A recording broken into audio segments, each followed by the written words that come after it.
तुम्ही शिक्षण घेऊन पुढे चालतात म्हणजे तुमचं कुटुंब विकासाच्या वाटेवर चालू लागतं. तुमच्या निमित्तानं एक दीप घरात पेटवला गेला म्हणून तुम्ही समाजाचं भान ठेवून तिथं अनेक दीप प्रज्वलित केले पाहिजेत. सामाजिक जाणीव असल्याशिवाय सामाजिक परिवर्तन होऊ शकत नाही. एक माणूस एक मत असा लोकशाहीचा अर्थ मर्यादित करून टाकलाय. त्यामुळेच मतपेटीला महत्त्व आहे. हे मतपेटीचे महत्त्व इतके वाढत आहे की कोणत्याही मार्गाने मतपेटी जिंकवायची आणि सत्तेच्या धुंदीत सतत लोळत राहायचे.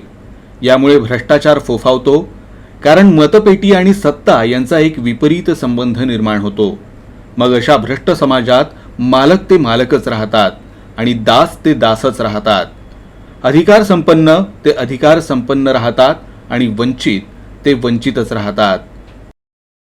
संरक्षणासाठी नव्हे तर वादळी वातावरणाला तोंड देण्यासाठी आणि आपली शक्ती कार्यान्वित करण्यासाठी एकसंध असलेच पाहिजे.